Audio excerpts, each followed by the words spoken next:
And good evening, paranormal community.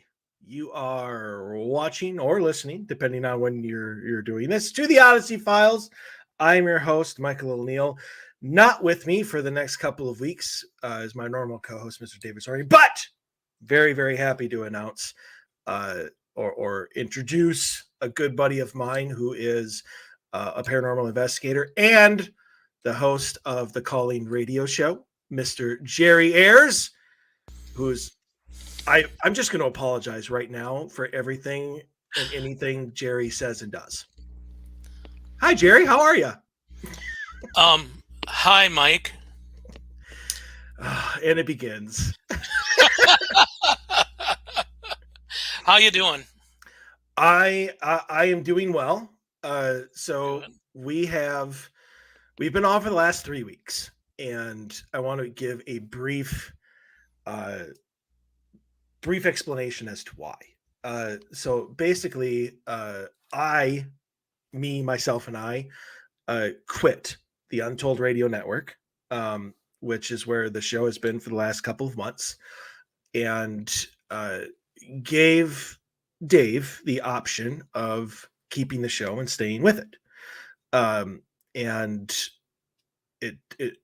it was a couple weeks where I haven't really gotten a answer as to where the show was going to be and whether I was going to be a part of it, and all of that good stuff. But it has pretty much just been, if you want to go ahead with he's telling me that if I wanted to go ahead with the show without him until he's able to get back, to go ahead and do so. And so that is where we are. So we are back on the Odyssey Files Radio Facebook page and YouTube page, which is where you'll be able to which will be able to find us at least for the very near future. But we're coming to you on a Sunday night for one particular reason, and that is I work so flippin' much right now, including Mondays, which is what I used to have off and won't until at least after Christmas. So I wanted to make sure that we get the show on each week and get it done and be here for our amazing listeners and supporters of the show. So with that said, I'm very, very happy that you were here, Jerry, and that you were able to come on and help me do this, because as amazing as I am, I cannot do the show by myself. No, I hear you. I'm the same way. I've my co-host on my show, The Calling, Kimberly. She's been having a lot of technical issues with Skype and everything, and she hasn't been on the last few weeks. And it's like, back in the day, 13 years ago, I used to be able to do the show by myself. I can't anymore. I'm getting shy or something. I don't know. But it's, I mean, it's easier with a co-host or somebody with you to talk and stuff. Right. As much as I'm sure people have heard me, if you listen to the show before, I can go on tangents. I can go on rants for 5 minutes and blah blah blah, but that's it. So unless I want to do a 10-minute show, I'm out. Like I tried to do one by myself once, like maybe a year and a half ago, maybe 2 years ago, something like that. And I'm like, I got enough material here for at least an hour, which is what the show was at the time. 10 minutes in, I was done. I'm like, I've done many times. I'm like, I don't know what to do right now. I'm out. And I think I just ended the show. I really did. I do believe if you listen to this live, good for you. Nobody will ever hear the rest of it. Like, because this show will never exist again. Or this episode, Yep, no. not the show, but. Yep, I've done that also too, thinking I have a show that's going to last an hour and it's like 10 minutes, and then I'm like, okay, let's have a staring contest, people. Which doesn't work. Which doesn't work when you're audio only. Yeah, that's true. It's true. But you know what? I don't know if it's ever been done before. So my show is pretty unique. Right. I I say special, but if you want to use unique, that's perfectly fine Unique. too. I like unique. Unique is We used to fine. have a thrift store that was called Unique. Okay. Where am I going with that? I have no clue. Would like some context. Well, if you don't mind me saying, but it's funny that there was a Unique thrift store over by Burnsville, and we had some two cases out that way. They were less than a half a mile from each other. And I remember after the first one, when I asked them, I said, "Well, where did you get some of your stuff here?" And they're like, "Well, over at the thrift store. We buy a lot from over there, furniture and stuff." I said, "Okay." And they bought a bunch of stuff for their kids. I go, "All right." And then the second investigation that we did at another place, half a mile, half a block away and stuff, I asked them, you know, where do you get a lot of this stuff? Are there any antiques? Well, we get it from a thrift store down the way. And what they were seeing was a girl about 9 years of age. In each one of these places, they would show up in the bathroom. One would show up in the bathroom. The other place, it was on a swing set they got.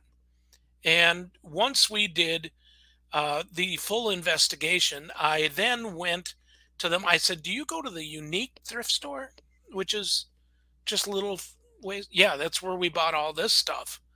And I'm like, "Okay, so this is stuff that you guys have in the house that you got from there?" And they said, "Yes." I said, "All right." Went to the other place, asked them the same question. They're like, "Yeah." I said, "Do you have your receipts still on what you bought? And can you list everything?"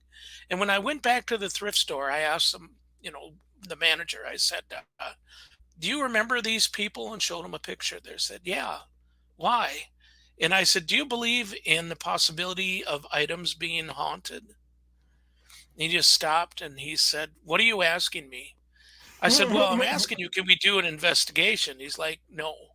I said, "Okay. And secondly, where did you get these items?" And he's like, "Well, they all came together. It was a family." I said, "Can you put me in contact with the family?" So they did.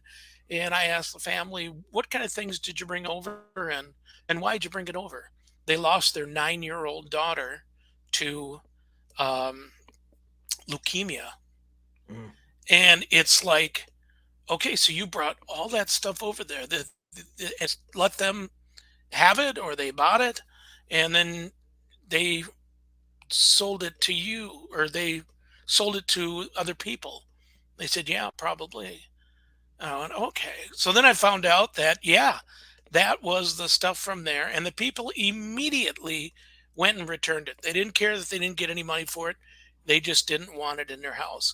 I mean, like a hand mirror was one. Mhm. Um, the A swing set was another. I don't remember all the other articles. This was many years ago. It was just crazy that this How stuff was happening. how do you give a swing set to a thrift store? Oh yeah, some thrift stores have them. There's something you got to put together. So they take it apart and then Oh yeah, they just don't leave it whole and well that's everything. that's how I looked at it. I'm like, do you just walk by a thrift store and there's a big swing set outside out front with a price tag on it? Like how does No, that it even was work? wrapped. Gotcha, Yeah, gotcha. Okay, well that makes a little bit yeah. more sense. A little bit, just a tad. So, um, yeah, we'll get into stuff like that during the second hour because it's Does that hurt when I squish your head? no, not at all. Oh, okay. Are, I, are you trying to like force choke me? sure, why not? Just kind of squeeze and turn it. Okay. Yeah, no, afraid not. The force is not with you, Jerry. I'm sorry. No, I guess not. No. Do you Although do? what? Go ahead. Well, I was gonna say it was my goal this weekend to watch all 9 of the Star Wars movies. So Oh my God. Do you have a life? no, No, I guess not. So sit there and watch movie after movie after movie. it's called binging. Yes, and when you work as much as I do, and nobody wants to hang out with you, you end up in your theater room watching movies. You can call me and say, You Jerry, let's go to Wong's Kitchen. you Hey, you, you could call me and say let's go to Wong's Kitchen, but you never do. So he's such a crybaby.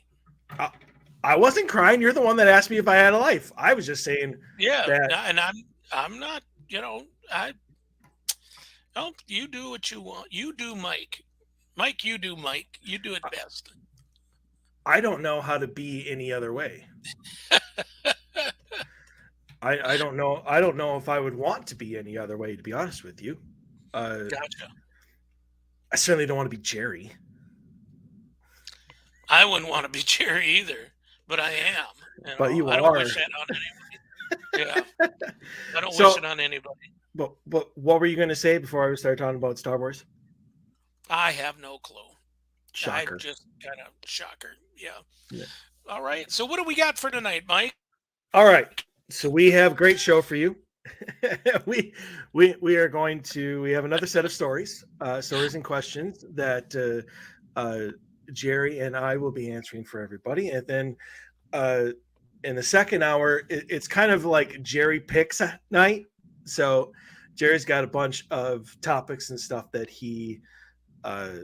he's kind of picked out, and we will have a nice discussion because a lot of them were the ones that he sent me anyway were very good, and I think it gets a good discussion going about certain things. Although the religion one, I didn't have a chance to research, so I don't know jack crap about that.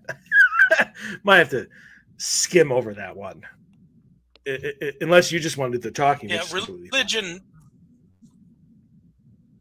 Well, no, I mean, it's just very interesting. Religion versus witchcraft. Y- You know, it's an amazing thing. So you let me know when you're ready for it. We'll do it. We'll get to that at the top of the hour. But first, we have some great stories for you guys. So, all right, There you here we go. Story number one. What did I see? All right, I worked third shift, and I worked a half night a few days ago, which meant I was driving home around 3:30, 4 o'clock in the morning. I've been driving the same route for years and know the area well. And because I do a lot of night driving, I'm very familiar with how the area looks in the dark, especially since it's fairly rural drive and we have large deer populations. So I try to be very aware of my surroundings at night. I say all this as a preface to drive home the fact that I fully, truly know that whatever I saw was at least out of the ordinary, if not paranormal, because 90% of my driving is done under these circumstances. So I'm not inclined to think it was just my eyes or mind playing tricks on me. So I was turning at a four-way stop to head into town.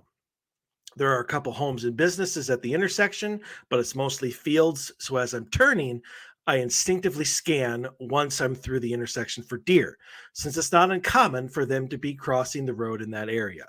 So I'm glancing to the left and I see something. There aren't cars around, so I slow down a bit and get a better look, again, fully expecting a deer. What I saw was very tall, unnaturally thin, all white humanoid figure. It had to have been 8 feet tall, and its arms were longer than a human's. Its wrists were a little past its knees. It was walking from the field towards the road in my car, and while it was kind of lumbering, it was moving quick, covering a lot of ground due to its size. It was a little hunched in its posture, but was walking in a very deliberate way. It was in the field, probably 20 feet from the road when I first saw it. I immediately was hit with this absolutely wave of terror like I've never felt. Not just I'm seeing something weird in the middle of the night scared, but this thing will, and wants to kill me scared. I immediately hit the gas. By this point, it was nearing the shoulder of the road. And when I checked my mirrors, it was gone. Full disclosure, I do have anxiety disorder and panic disorder. So I am susceptible to sudden onset panic attacks. But this was a completely different type of fear. It felt targeted almost, like it was especially causing me to feel fear, maybe in hopes that I would experience the fight or flight or freeze and go with freeze. but it was that powerful. Why would it need to toy with me? I have no clue what it was. Google hasn't been helpful, and I'm too embarrassed to tell anyone in real life. Anyone have any advice or similar experiences?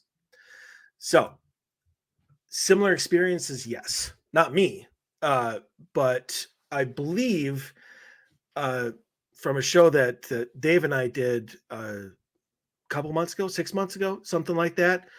I believe what you saw was a pale crawler, which is a new type of uh, like a cryptid, which has started to. I'm sorry, Google it. But it's actually very prominent here in the Twin Cities. It's had many sightings. In fact, one of the listeners of this show was the one that first turned me on to it. I'd never heard of it before. David never heard of it before. Nothing, but you do a search for it, and there are actually several stories here in the Twin Cities, and in like the Midwest and Minnesota of kind of the exact same creature, and the almost the exact same type of feeling and response, like just that terror, that this thing is going to attack you, but it never does. Like nobody has ever been attacked by this thing. They just get the feeling that is what's going to happen. Are Or you they're missing and they've never found their bodies yet. well then? Okay, Something like fine. that. Yeah, if you want to put that Well, into it, that people if it attacks it, they never find it again. But yeah. See, from what that's the big thing. A lot of people are so scared of something, and right away they think it's going to kill them and stuff like that. Mhm. Be it animal or paranormal or cryptid, whatever and stuff. But there's also so many people out there that will make up things, that it could have been a light source or something, and they seen a very quick thing of it, and they started driving away. And you know how, like, if it's raining, did he say if it was raining or she in this? Nope. No. Okay, because sometimes when it's raining, and it's coming down on your windshield or on your Hmm. your window or something like that, that this lit up type object, or an object that you can barely see, and the rain's coming down, it distorts it. I mean, I've I have never heard of nothing like that, though I did just notice it on um, Google when I Googled it. But I, wow, I don't know. I can't say that there's no such thing out there, but it's just interesting that people are claiming something.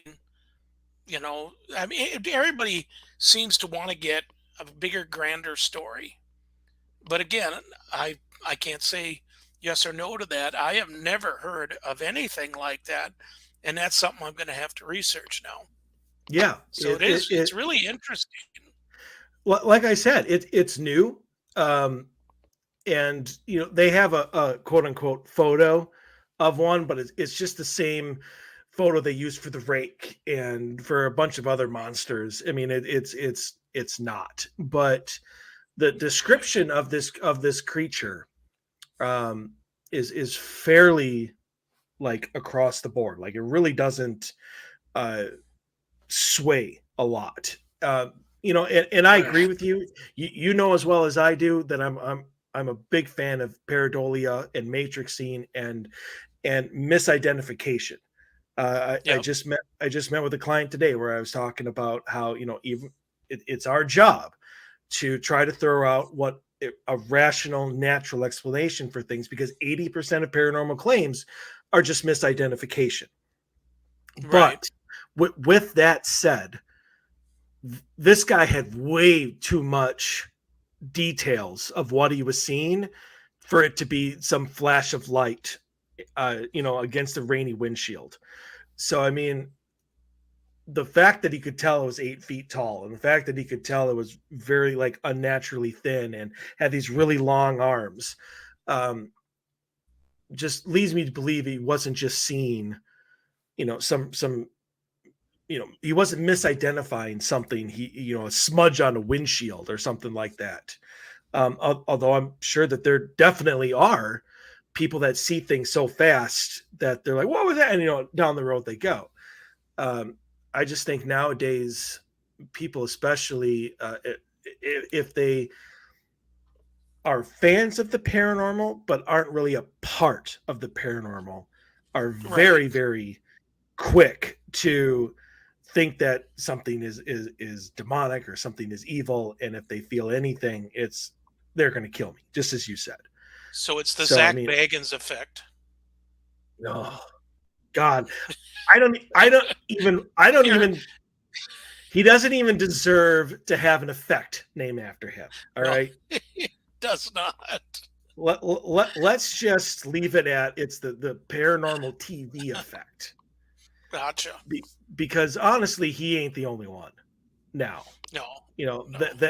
that's You know, all. No, go ahead. right. It's so funny. Especially when you bring it up to some people that are so quote unquote the uh, the the experts in the crowd, which there is no such thing as an expert. Correct. There are people that can act professional, but there is no professionals. That well, like I had a client up in northern Minnesota send me two pictures of animals that she's like, "Is this real?" And I'm like, "I'll send it to the DNR up in Bemidji, Minnesota, and ask them about it." They're like, "No, there's no such thing." And what it was a picture of was a wolf hybrid coyote. And the thing is, it's actually real, but the people at the DNR says they have not seen one, therefore it does not exist. And the second thing is a cobra in northern Minnesota, and they are real. It took me to get a hold of a veterinarian that actually seen one. They're non-poisonous, but some people can be allergic to them. And when the snake lifts its head, a hood comes out, and it's like, wow, if a vet or somebody who is an expert in the woods, such as DNR people and stuff like that, rangers and stuff, that say there's nothing, no, nothing whatsoever. Show them a picture. Nah, I don't think that's what it is. But yet it really is that. New forms of life are put or are made every day. So with the paranormal, like you say, paranormal is something that changes quite a bit. And you never know what some people are going to find. But yet there's people like me that are, well, pretty much you're going to have to show it to me for me to really see it. Not just a photo. I'm going to have to see it in my eyes. Like Bigfoot. Bigfoot for a long time, people were claiming there's a Bigfoot. Some people were telling me, yeah, the best time to look for Bigfoot is when it's really hot out because they like to lay around in swamps to cool down. Really? Who's got a picture of this? Who's got a video of this? Nobody does. Then it does that. Come on, until I actually seen Bigfoot. I thought it was a moose trying to get up off the ground. That's why I stayed there to watch it, because I used to live in Bemidji, Minnesota. That's where I was born and raised. Never seen a moose. Never. And now all of a sudden it's what I thought was a moose until it got up. Standing on 2 feet, I thought, well, geez, that's got to be a bear then. And kept watching it, but a bear, short legs, bulbous butt, long body. It didn't have that. Then it started walking away. It wasn't big and muscular like they're saying Bigfoot is. They stomp and everything. This one actually stopped, looked across the river, put its hand up to shield itself from the sun. Intelligence, right there, intelligence. And when it was walking away, the only thing I can really say, I watched its legs, its thighs, its butt, its back, its arm swing, its head, And who did it remind me of? Shaquille O'Neal. That's what it kind of reminded me of, the way it walked and stuff. And right there is the first time that I can say that Patterson Gimlin film was fake, because I'm watching it, and if you watch Patty, as they call it, or whatever, no, that's a pillow and somebody's got in a costume. But anyway, watching stuff like that, and then knowing, by God, that's really real. You know, it's amazing to see it. So now, I mean, I'm not trying to convince anybody it's real, but I know what I saw. But when it comes to these newer things that are coming out, are they real? Are they, like you were saying, pareidolia or whatever? Or is it just somebody's mind? They're overly tired. The guy claimed in the thing that he has anxiety issues. Could it be something like that that just freaked him out? He was overly tired. But he didn't say if he was drinking or high on those drugs. Well, two things. I had one, but now it's two. First, I really enjoy the fact that wolves and coyotes have gone all West Side Story on each other. Yeah. I do like that. And second, he just was coming home from work, so pretty sure there's no drinking. Or Well, if you're coming home from work, when do people usually stop at a bar or something like that? Yeah, but it was also 3:30, 4 o'clock in the morning, so bars are closed. Right, bars are closed. But what if he had a 6-pack with him, or smoked a couple doobs on the way back, threw down a couple Quaaludes? That's very judgmental to try and dismiss. Not this judgmental. It's actually wanting to know exactly if that guy had something. So, I mean, don't you go to places where you're doing an investigation and the things that they see are so far out? Don't you ever ask people? I have to ask you this. I'm very sorry, but are you on any medication at this time? Sure. Is there any mental illness in the family? I know you Sure. have, because I know some of the cases you've done. Sure. But, yeah. So what in that story right there, do you know the person you got it from? You don't have to say its name. No. Okay. Was it you? Yeah. Yeah. But no, yeah. Okay. We killed that one. yeah, I did. And the world rejoices because of it. Oh. Story number 2. Do you ever hear of atheists having paranormal experiences they can't explain?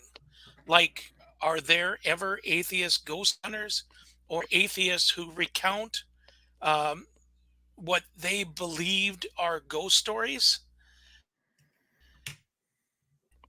In some places I've been, but relatives and stuff like that, talking with them, there is one in England.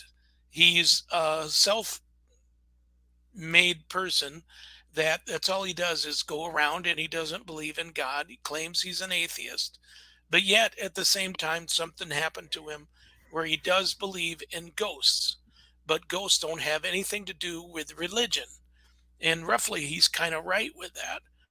But yet he contradicts his story every time that he talks about what he had seen and stuff. And then he does believe this, but he doesn't believe that type of thing.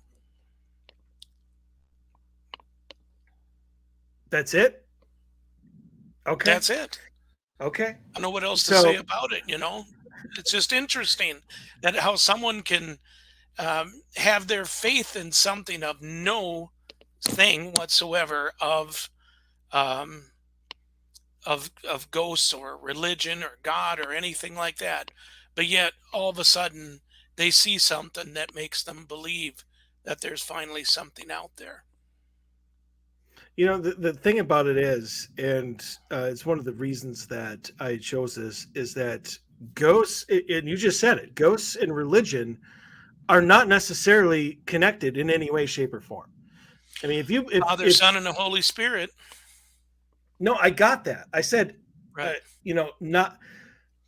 not in, I don't mean like they're never connected, because Right. obviously, you could say that angels and demons are spirits in some fashion, but I'm talking about just the normal run of the mill, whether residual, whether intelligent spirits, the former homeowner, the guy who beefed it on his motorcycle, that sort of thing. I'm talking about those spirits.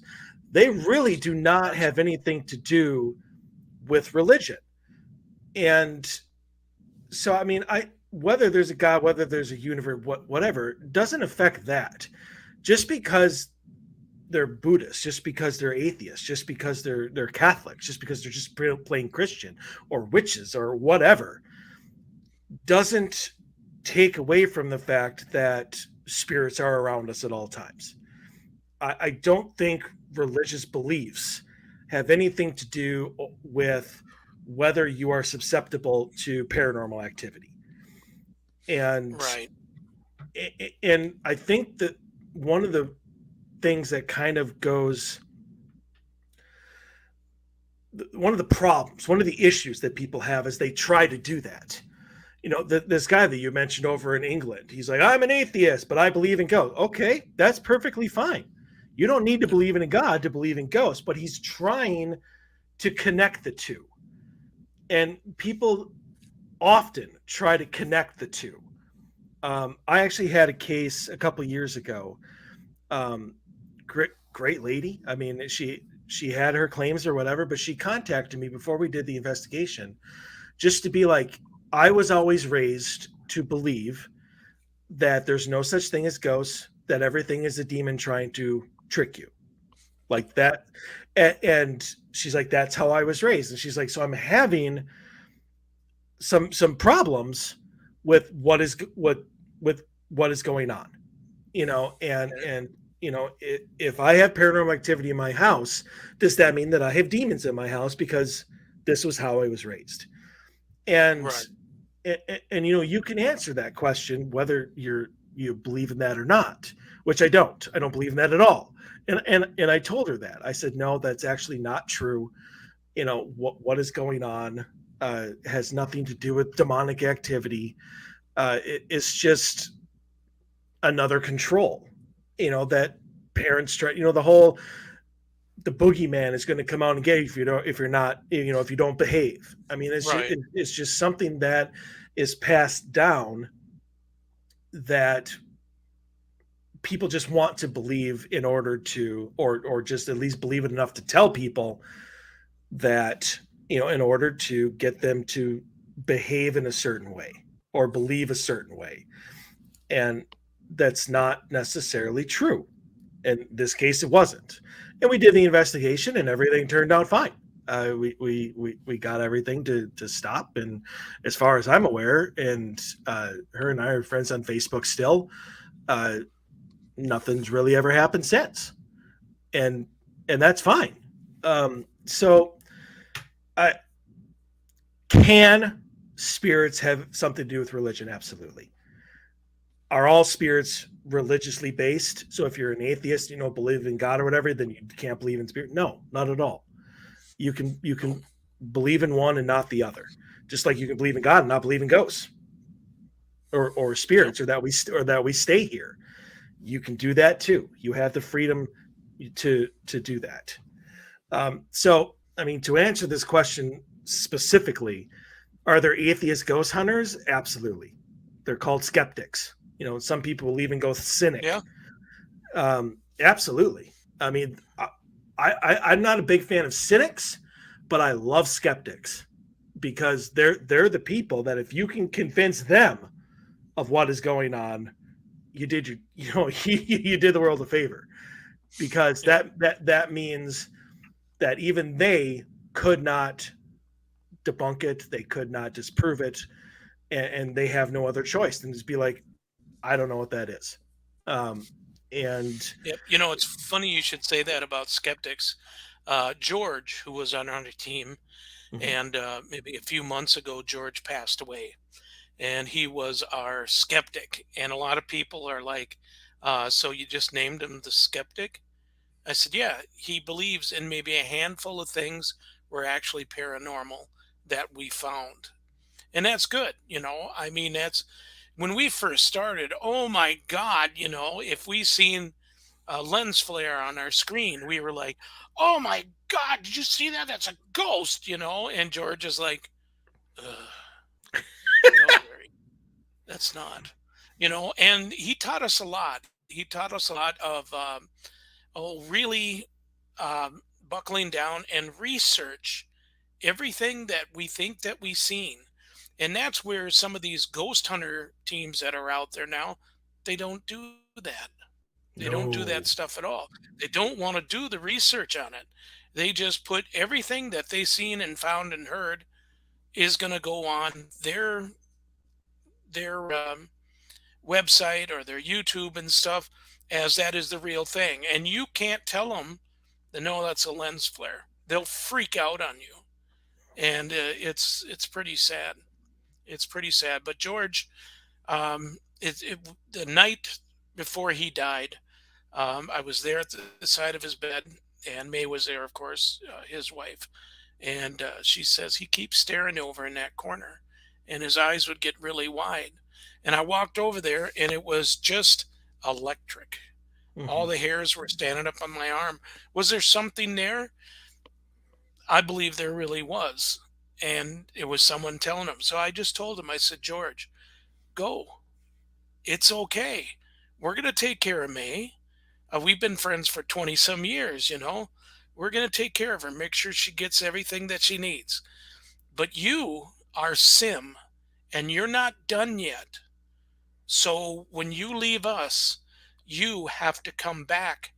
You have to let us know that everything we've done, if it's been right or if it's been wrong, that's your job. And we actually, I know this is going to sound crazy. I don't think I ever told you this, but one day I was sitting there, it was 3 days after he passed away, and sitting at the edge of my bed, and all of a sudden, this giant black cricket came out of nowhere.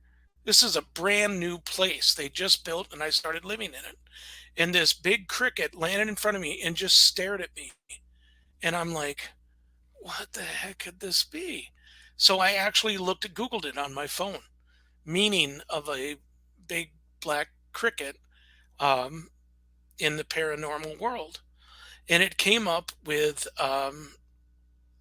Ojibwe, that they believe that a black cricket is telling you that the person that has just passed has now crossed the river and is with their ancestors, and they want you to know they're okay. And it was like, wow. And after that, I scooped it up, I put him up to the patio, and said, "Go." And at the exact same time that happened to me, I waited a day before I told May. I said, "Have you had any kind of you know um, thing with George? Anything?" She goes, "I might have." She goes, "Why, did you?" And I said, "Yeah." "Well, what happened?" I said, "There was this giant black cricket." She's like, "Shut up." And I went, "What?" And she said, out of the blue, just yesterday, it was right around 4:30, same time as mine. She said this giant black cricket jumped right in front of me and sat there and stared at me. And I said, "George, is that you? Are you telling me that everything's okay?" And it just stared at her, and then it jumped away, and she opened up the door to let it go. And I told her, I looked it up, and this is what it said, and told her about it. And we both sat there and bawled like babies that George actually stopped by to say that he was okay. I should have told him, okay, now you got to find out, have we been doing right? But I'm sure it's going to happen. And one of the things with Sim, um, it was, and this is terrible. I mean, I feel bad about this, but 3 weeks before he passed, we all signed agreements. If they wanted to, you didn't have to. That when person dies, that's Sim, that we get to do an EVP session where they died at. and he died in the hospital. And that's one of the things that he had in his living will, that when he dies, that we get to investigate, and we are allowed to go back to that room and investigate. But May's been having health problems, and we can't go without her. So it's probably going to be a while before we can get back up there and do that. I'm sure they'll still honor it. Well, here's my question to you then. Sure. Um, is you've both had this cricket experience Yep. that says that if the Ojibwe belief is to be believed, Hmm. that the spirit of George has crossed over the river and is now with his ancestors. What Yep. is the point of doing an investigation in the room he died in if he's not there? In my belief, this is my belief. Some people may not believe in it, I but don't. in the native belief, okay, good for you. Anyway, that people have free reign. They can come back if they want. He still has a job to do. He knows that. Well, right, but why do you have to do it in the room that he died in? If he can obviously come to your room, he can go to May's room. You could do an Right. investigation anywhere you want if he has free reign. That's that was May's deal, and we're going to go by what she says. Springtime, we're going to outdoor investigation at his home, EVP session at his home. Yep. I would So, think but I would think that would be the proper place to do it. yeah, I think so too. But could it be there? Who's to say that if we go back there, it's not only George there, but there's also others that haven't had their say yet. You know, it Well, could sure. open up a lot. I mean, I know I've been in a hospital enough times where I've seen things, and it's like, there's people walking the hallways. I mean, That's dead the people. morphine, Jerry. What? That's the morphine. What do you mean the morphine? But you said you've been in hospitals where you've seen things. And I said, that's the morphine. No, I never had morphine in me. Is that what you're saying? What are you talking about? I'm trying to say that you were given meds to hallucinate. No, not actually. And here, It was okay, it, I'm gonna wait a minute. You brought that up. I gotta tell you this. it, it, it, This it was just a joke, Jerry. It's just a joke. I know, but okay, just a joke. But listen to this. Because you said that as a joke. I went in for a cardioversion. That's where they shock your body to get your heart to stop when you're in AFib, and they Mhm. hopefully will jaunt it back for $10,000, and it didn't work. It sucked. Anyway, I asked for a mouthpiece because it's electrical. I don't want to clamp down and bite my tongue off or something, or my lip. Don't need it. Don't need it. Well, when they shocked me, I almost bit my tongue off, and I crushed two teeth in the process of that. While I'm sitting there tasting the blood and everything else, I look over at the nurse, I look over at the anesthesiologist, look over at the doctor, and I look over and there's an old man facing away from me wearing bib overalls. He's standing there. And I said, "Who's he?" And they're like, "The doctor?" Standing next to the doctor. And he turns around. It was my father in law that had passed away. And I said, "Keenan?" They're like, "What are you talking about?" I said, "You don't see him? He's standing right there. I seen him." Now hold on a second. Yes, I'm still under some anesthesia and stuff like that. And he says, "Tell him it was never his fault that happened. Tell him." I said, "Who?" And he goes, "Just tell him that."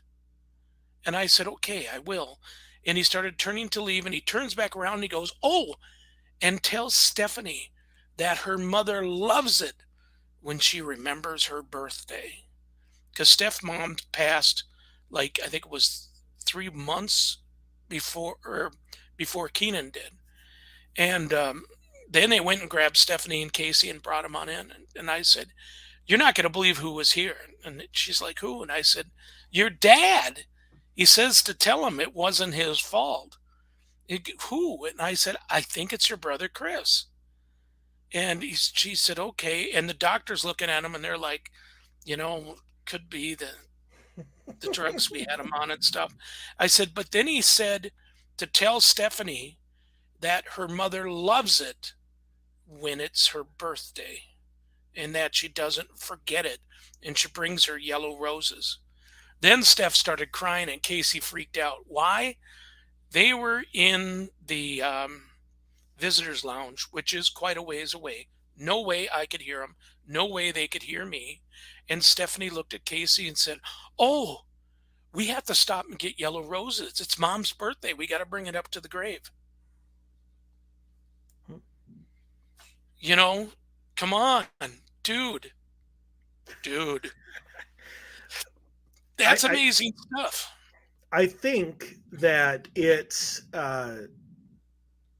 I think it's probably true that the closer you are to death, the thinner the veil is. Yeah. And so, they were, in a sense, trying to kill you. Yeah. Stop my heart for that brief second to a lot of things can happen. A brief second on the other side can be an eternity. I agree. And, what George was going through when he was looking at that corner, I mean, it was probably the Reaper trying, waiting for him to actually take his. I don't think it would be a Reaper. A lot of people believe in the Reaper. I don't. I believe it's someone that they know, maybe a relative, maybe even an ancestor, but they have a connection with them that is there to help them. I don't believe that there's going to be some bony guy with bony fingers sticking out and a big old sigh. Why the sigh? The sigh of relief? I just don't. I'm sorry, I don't believe in that. Well, who's to say that the Reaper looks like what we have drawn him as? Well, that's true. You've drawn him as that? No, not we. As in, when I say we, I mean we as the human race. I know. Well, sometimes I wonder. So, you're a nut. Right. So, anyways, that's the atheist. All right, moving on. Story number 3. I was visited by an extremely dark, evil entity. This happened to me in 2009. I had been living with my mom, her boyfriend, and my brother. We were living in a big 3-family house in an old part of the city. It was an old house and it always felt off to me. I would often have trouble sleeping at night and would wake up for no reason as if something was there watching me. One night I had come home from work and was very tired and passed out immediately after I took a shower. I started to dream, but it was very strange because it was my room and I was sitting up and just looking around. All of a sudden, I looked down and saw a dark cloud coming into my room from under the door. I looked at this dark cloud in awe and was puzzled. As it came in, it started to form into a tall, human-like being. All of a sudden, my TV turned on out of nowhere, and a voice that sounded like something out of a horror movie spoke and said, "You are in hell." I immediately woke up and was so full of fear and was so scared out of my mind that I ran to my window and tried to claw my way out of the room. We were on the 3rd floor, but I was still half asleep and screaming to get out.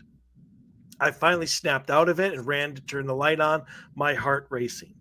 There was nothing in the room, and I was just breathing hard and trying to gain my composure. I saw nothing in my room, but I could not go back to sleep that night. The next day, my brother came up to me and told me that last night he was in his room, which is right next to mine, and he said he saw a dark presence going up the stairs and straight into my room, right before I woke up screaming. It sent shivers down my spine, knowing that I wasn't the only one who saw it.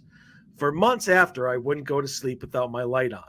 I had this horrible feeling that if I turned everything off and tried to sleep, it would come back to terrorize me.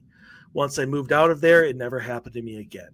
I feel like that house was haunted or just had a dark entity habitating there. I will never forget that night. So, since it really hasn't ever happened again, I certainly don't have really any advice for you other than, I'm glad that nothing really happened. The fact that it was like you are in hell, I'm not exactly sure like how that is supposed to, like what's that supposed to do, or what is even in the house, if anything. Could it have just been a dream? Absolutely. You watched a horror movie that night, or you watched something on TV, and it manifested in your dreams. But the thing about it is that your brother saw it too. That that is what kind of gets me. That it seemed to be a dream for you, but was real for him. Like he saw it, he was awake with his own eyes and saw this going towards your room. So, which Right. Now that obviously, is bizarre. I mean, for him to see it going up into his room is more believable than if the guy was not to have put that in the story and just said that he seen it, because that could just be his, issues of things in his life, mhm, where it's manifesting itself into something like that, because his life is not correct, mhm. isn't he's not living it the way he should, so that's amazing right there. His brother seeing it is pretty interesting, pretty cool. Yeah, I honestly, I think whatever was there was probably just trying to freak you out and scare the shit out of you, whether for whatever reason, I don't know, whether for mischief, whether for fun, whether it was really trying to do something to you. I do not know. Um, Or his mind is just going wild, overstressed, overwork, even underwork can do that too. Too much on your mind. mm. But his I brother, that's weird. yeah, but his brother seeing it as well gives it a far more credibility and kind of throws me off for a loop. Right. Yeah. And but I mean, I think that the good part about this is that even though you had to spend those few months with the light on, once you moved out, nothing ever happened again. I mean, honestly, it never happened again. Um, so I guess count yourself lucky that you're not in hell, and uh, continue on with life. Yeah. That's right. Turn off the light once in a while. See what. Yeah. All right, Mister. Okay. All right, My Mister turn. Ayres. Gotcha. Okay. For second here, sharing my experience. Um, is there a lot of people who share their first? I think it is time nine. Also, sorry for the grammar mistakes. Laughy face. I I Um, I I, it I must have been corrected at a few of least them. 12 or 13 years ago when I first. Okay. Oh, did you? Oh, okay. It must have been at least 12 or 13 years ago when I first encountered my first entity. Yes, Mike? What? I didn't say Nothing? anything. Okay. I was fully okay. I was fully asleep and woke up around 2 a.m. I still felt tired, but nothing suspicious. Out of unknown reasons, I turned myself towards the door. The door was shut as I left it, but next to the door there was a pale bluish head sticking out of the wall. As soon as I saw it, I took my blanket, and hid Blanket. under it. Yeah, I know, blanket, hid under it. Nothing shall happen. The next thing I know, that happened was when I woke up in the morning. The next morning, I decided to do some research and cam across a forum about ghosts and paranormal stuff. From that day, I continuously saw shadow figures in a corner of my eyes, not permanent, but somewhat frequently. Late evenings or about from being there, nothing happened. He's got a lot of bad grammar. Yeah, it's it, it- As it's a, time went, it's especially late evenings. But aside from being there, nothing right, happened. right. Um, yeah, okay. As time went by, all of that turned to a stop. Currently, as said about 12 or 13 years later, I do not have anything paranormal happening to me. somewhat sad, but maybe I was chosen to be unfitting to the paranormal due to my hiding under the blanket. What do you think of my happenings? Well, here's something interesting. We had a case, and one of our investigators, this is really funny, was sitting there playing on her phone.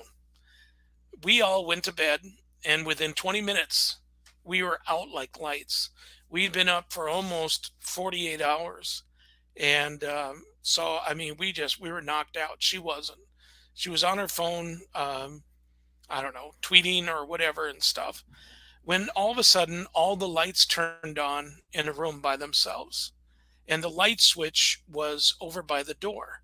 Door never opened, it was locked. Freaked her out. So she uh, she got up, shut the lights off, and then all of a sudden, all the pots and pans in the kitchen area, all fell at once. Huge, loud noise. She was up. She looked at us. None of us woke up. She got up, took a look, and when she was coming back to her bed, more lights turned on around us. So she went, turned off the lights, jumped back in bed, put the blanket over her head, and decided nothing can touch her underneath their blanket for it. I thought that was incredible, incredibly funny. But you know what? We all protect ourselves in different ways. So I'm not going to laugh at that person for doing that. If they're not into the paranormal, if they, really don't know that much about it or anything, or how to act or how to, try to put something in their head to think about what it is and stuff like that, then doing what you did is fine, and using your energy to protect yourself, not the blanket, you know. But that's pretty amazing, and I don't I don't blame you for that. But that's a great story. The reason why I picked this story, what Mhm. was because Dave and I especially talk, uh, him more than me, about the hiding under the blanket and how for some reason, just like your investigator, the blanket just seems to be like this comfort, like nothing can penetrate the down comforter, and it's um, it's so amazing.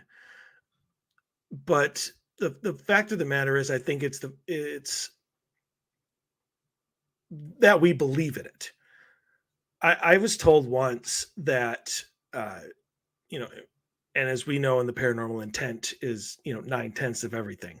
But we what we believe in, I'm sure they call it the law of attraction, but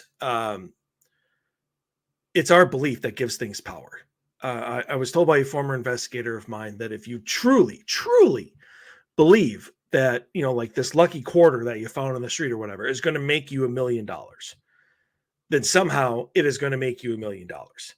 But I mean, not everybody actually believes that. But if you truly believe it, you give that quarter the power to make you $1 million. How? I have no idea. The universe will sort that out later.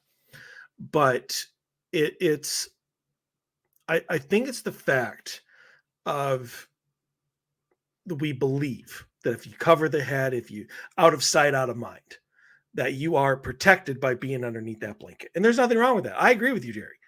Uh, I don't think there's anything wrong with Dave talking about how he did it as a kid or any grown person or hiding underneath the covers.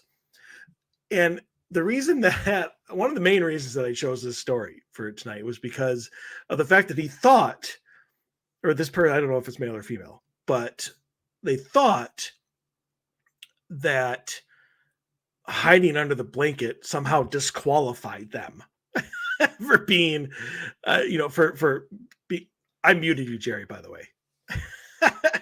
um, it's all right. They didn't hear you. Nobody could hear you. But did you have something you wanted to say? Yeah, no, I mean, but um, hide underneath the blanket again is their way of making them feel Mhm. protected. Absolutely. That's the number one thing Mhm. on doing that is to protect. Yes, absolutely. That was it. 100%. Now you can go back to mute me again. Okay, we'll do. But sorry, like Kim's before, the headphone is terrible. So anyway, we'll get that fixed. Anyway, but just because you hit on, you are not suddenly disqualified from experiencing the paranormal because you think yourself as a coward or whatever, because you hid underneath the blankets. All right, you can throw that out right now. You do whatever you need to do to feel comfortable and safe, especially in your own home. Whatever it is you want to do, that's what you do. There's nothing wrong with that. The other thing that I want to point out here is the next morning I decided to do some research and came across a forum about ghosts and paranormal. So from that day on, I continuously saw shadow figures in the corner of my eyes. So just because you read something online does not all of a sudden open you up to these experiences. Grant Wilson said it best. He's like, if you go into a home expecting to find a ghost, you are going to find a ghost. And that is not because there's one there. That is because you will make it real. Whatever you see out of the corner of your eye, whatever, the slightest, tap or whatever on a wall, you are going to expect you're going to find it to be a ghost. Whether it is or not is completely up for debate. But I think what you did when you read these forums and when you read all these things about ghosts is you put the thought in your mind that any sort of thing that happened out of the corner of your eye was obviously a ghost or a I don't want to say a shadow person, shadow figure. There we go, shadow figure. Because if you saw shadow people, then you're screwed, and you can just die because that's about all you have left. Sorry, Jerry. I'm saying you can't just get rid of shadow people, but shadow figures are just partially manifested spirits. But I don't think you can unmute yourself anytime you want. Just saying. Um, but I don't think you're actually seeing shadow figures. I think that you were seeing whatever out of the corner of your eye, and you took it as a shadow figure because of what you read.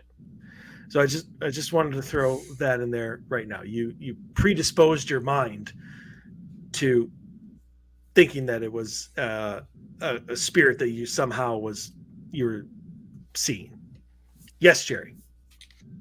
And I have to say the opposite on shadow people. I think when it comes to shadow people, yes, you can make them leave. It's not something that they're going to make you die if you see a bunch of them whatsoever. So Well, far, there no, is no but proof of that whatsoever. So by telling somebody that, there's no proof of it. there's Send us your name. So if it ever happens again and you die, then we could say, well, you know what? That could have been then.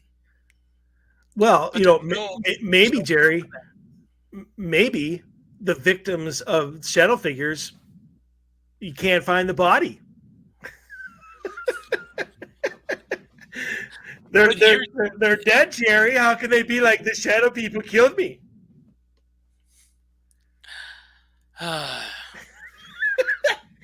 That's right, Jerry. Threw it back in your face. with anything. Well, no, with anything that's paranormal, supernatural, metaphysical, is it just supposed to be real because we talk about it, or because of seasoned professional, a person that acts professional, Mike or myself, that we are to say what's right and what's wrong and what's real and what's not. We can't say that. We don't know. When is going to be a time that we're going to know? When we're dead. When we're dead, we're going to know all that stuff. We'll be able to see it all. I'm sure of that. I'm sure of it. I'm not positive of it. But when it comes to some of these things that people claim, I'm sorry. I just don't believe it until it happened. I'm skeptical of it. So I was taught by George to question everything, and you know, unless it happens to you, then it's a different story. Agreed. Yeah, and I think any longtime listener of the show knows that it, very, very rarely is anything that I say when it comes to the paranormal fact. Everything is my opinion, what I believe, and it's up to them to decide whether they want to listen to me or not, or whether they want to listen to you, or whether they want to listen to Dave. All we do Right. is that's all we're here to do is we try to educate people in the best way that we can, and Right. that is why there are no experts, because nobody flipping knows for sure Right. until they get over to the other And side, and then you're going to, everybody's going to run into that one person that claims so and so is an expert. But yet, if you question that expert on else, like what was that thing that you're saying, a White Walker or whatever, White pale Crawler, crawler, pale crawler. Pale Crawler. I mean, if it's, you know, some people are not going to believe in that until they actually see it. Mm-hmm. And Very true. again, that's the same way with everything else. So, all right, go on to the next, sir. Well, it is after 8, so we can either continue with stories or move on to Jerry So, Ayres picks. did you put Did I me? what? Well, here's the last one. Story number 6. The advent of high quality cameras killed the paranormal. I Nowadays, knew you'd like everything this is one. ultra crisp and clear. Yeah. I'm not saying paranormal stuff doesn't exist, but nowadays smudge on a film and or on a lens doesn't happen that much. It's almost like the death of folklore and storytelling. I hope as you grow up, the cynicism of life doesn't root too deeply, and I hope you can still find that wild, spooky place. I think the high quality cameras actually didn't kill the why do I say that? Um, because cameras. When I used to work for T-Mobile for 11 years, people found out then that I was a paranormal investigator, and they would come to me with pictures on their cell phone. What do you think this could be? What do you think that could be? Look at this video. It's like, number one, it was on a cell phone video back in those days. We're talking 20 years ago. You know, I None of that stuff was real. Videos, especially where a lady would tell us that, look at these orbs. Orbs are spirits. And Oh, when I people turn still do on, that. yeah, orchestra music, watch them dance. And when we went to her place, and I said, "Can I see your phone a moment?" She said, "Sure." And I started filming. She said, "There's nothing there." I hit her couch really hard. All the dust came up. She goes, "Wow, look at all the spirit orbs coming up." And I'm like, "Lady, it's dusty in here." And she goes, "I am a very good house cleaner." She said, "Look, they're not even dancing yet." And then she They're would not turn on dancing. hold on, she would turn on orchestra music. And of course, the sound waves from the speakers, and she had these giant speakers, they were flying all over the place. And I looked at my team and I said, "Find all of your equipment, put it away. We're leaving now." So yeah, when it comes to cameras, the newer ones did not kill it. I I think it has actually brought out more of the truth. But if you're saying that, well, look at that. That it couldn't have been a smudge on my lens. Yes, it could have been. Someone might have accidentally touched it. You might have brushed it up against something. Um, you're cleaning it off. And while you're cleaning it off, usually on a lens, when somebody cleans something, they go around and around like that. There could have been that little smudge still left in there, on there.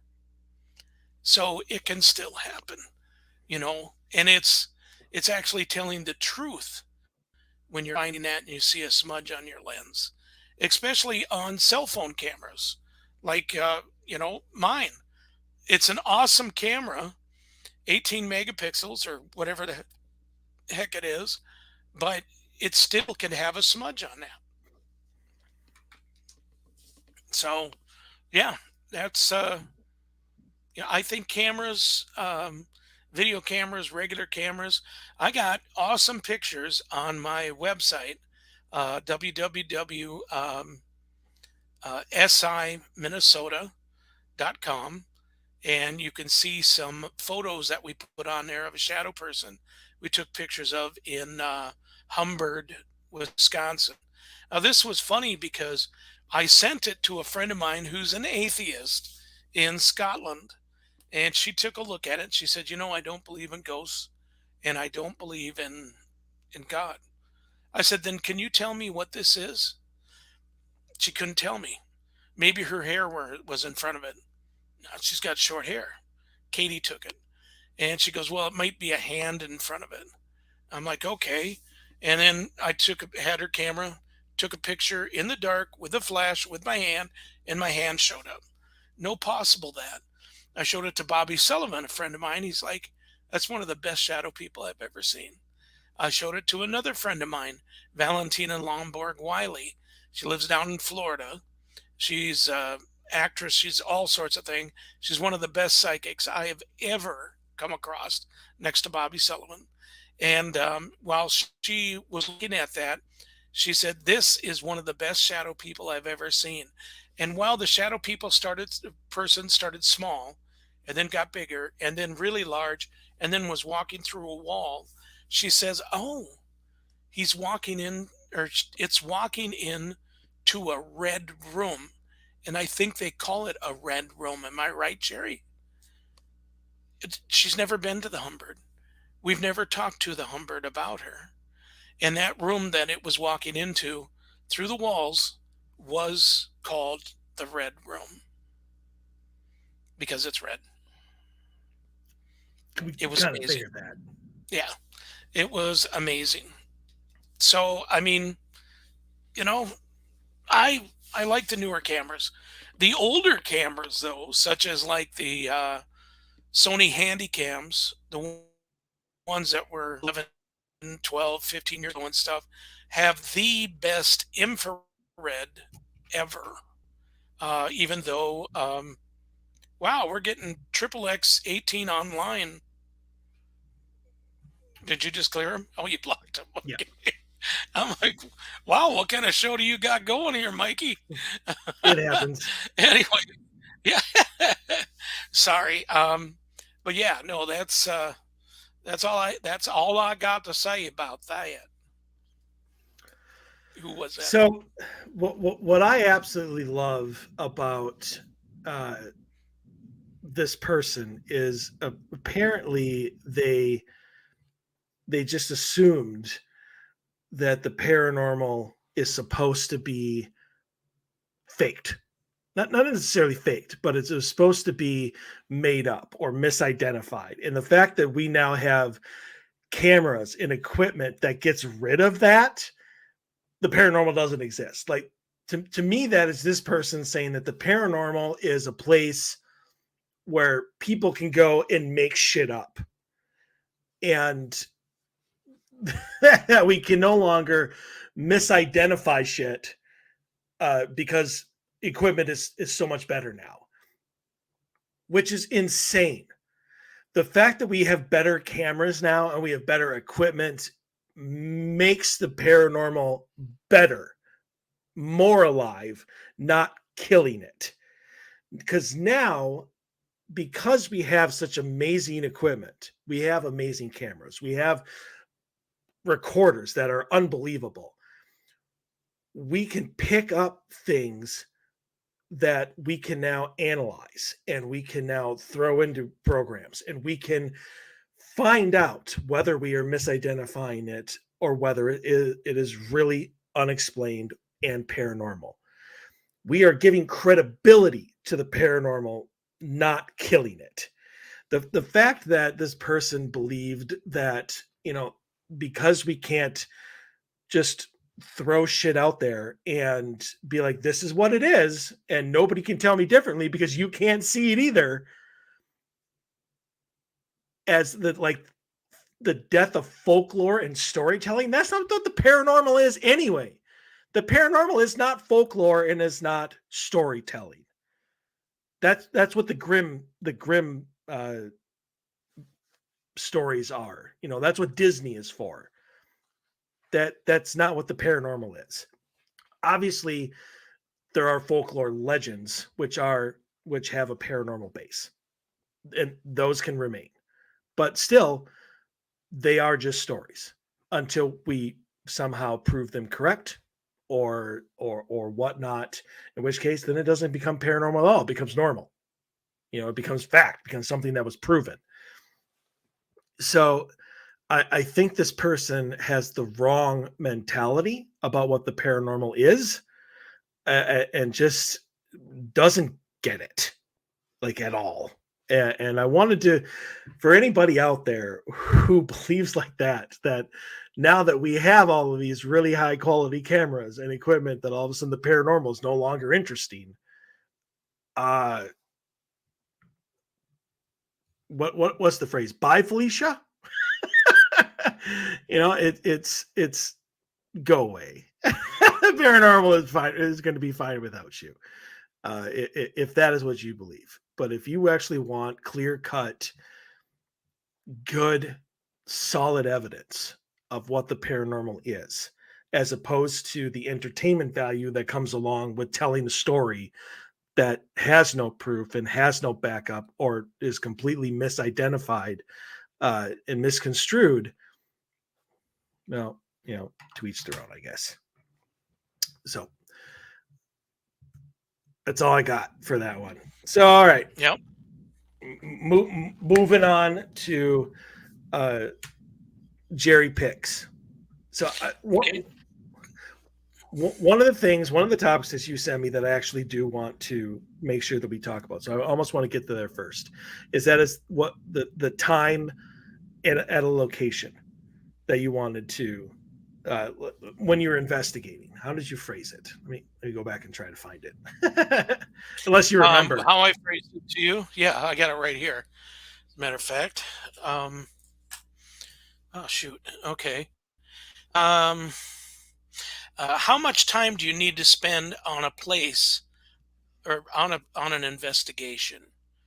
It's not 8 hours like everybody thinks. It's the time you make of it. It's not the length of time that you need to go there. You don't have to be spending 8, 9 hours solidly investigating. 2 to 3 hours, depending upon what questions do you ask.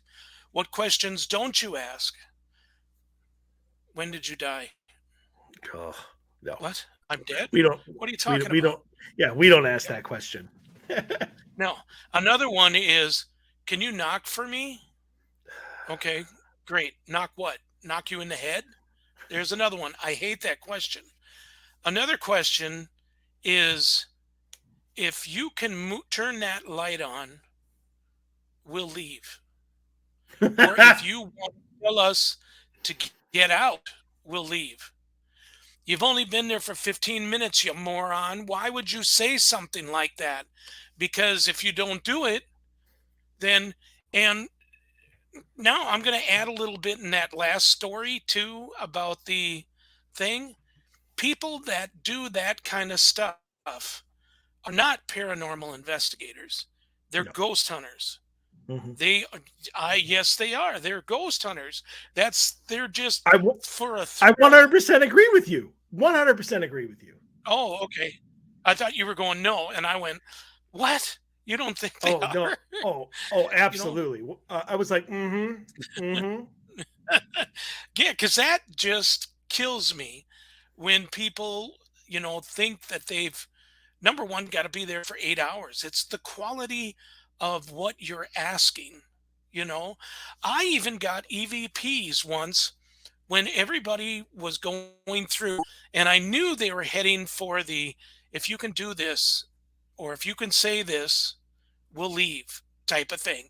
They were getting close to it. This is my team a long time ago. And I said, have you ever had a really good hamburger? And do you remember the taste of that burger? Right now, if I was to put a hamburger here, would you try it? We got answers on that. And it was, oh, yes, please. And then I'd say, do you like just mustard on a hamburger?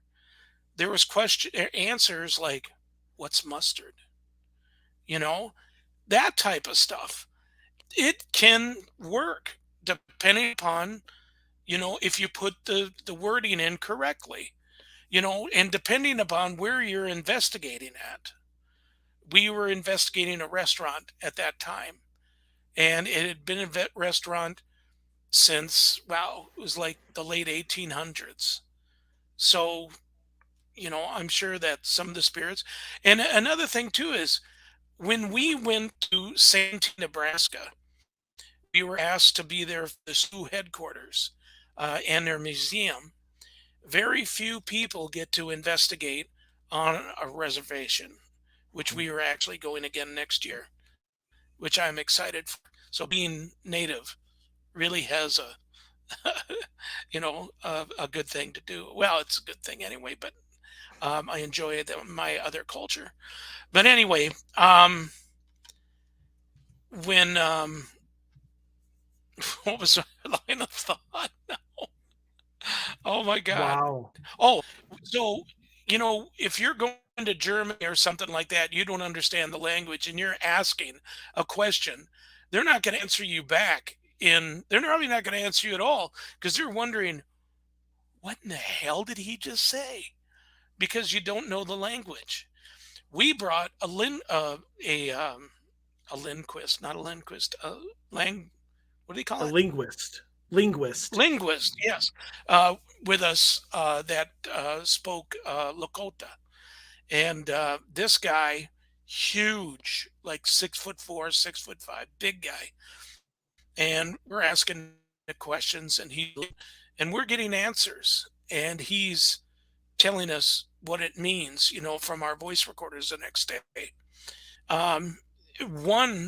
Steph's seen this 125 or 150-year-old maiden's dress. Beautiful, just beautiful dress. And Steph asked the guy, can I touch this? Touch the dress? Because it looked so soft. It was so beautiful. And right away, I thought I heard something. And again, just to let everybody know that I am close to deaf as possible, but I can hear Mhm. certain tones. And what? No, I can hear certain tones better than other people. And the dead voice seems to come through pretty darn good.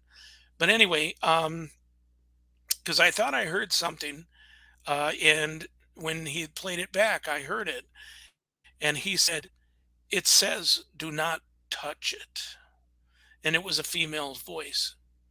So to bring the right person who knows how to speak that language, you need that. That's like buying a well-trained dog in Mexico, and then it comes back. You're like, "Down." To them, they're saying, "What are you talking about?" They're not going to know what to do until you say it in their language, unless the guy was teaching it in English. You know what I mean, Mike? You Mhm. hear me talking, Mike, huh? Yes, unlike you, I can hear when people say things. Yeah. Well, anyway, the one of the things that I thought was very interesting is that linguist, because he wanted us to leave, and he wanted to talk to the Great Spirit himself. And as he was talking to it, we had a voice recorder up there. Was listening to everything, and it was like about 2 months later, one of the guys called me up, one of the elders, and he's like, "Do you have a recording of when he was up there?" I said, "Yeah." "Could you send it to me?" I said, "Sure." "Could you somehow have that written out and let me know exactly what he was saying in that?" "Yes, it'll have to be after the court date." I thought, court date? Here, this guy, and this is no kidding, you guys, he was praying to the Great Spirit to forgive him and his wife as they took in their brother's daughter, who was 13 years old, and they were molesting her. He went to prison, she went to prison because of that recording when they, went through that. It was something that put the nail into his coffin right there.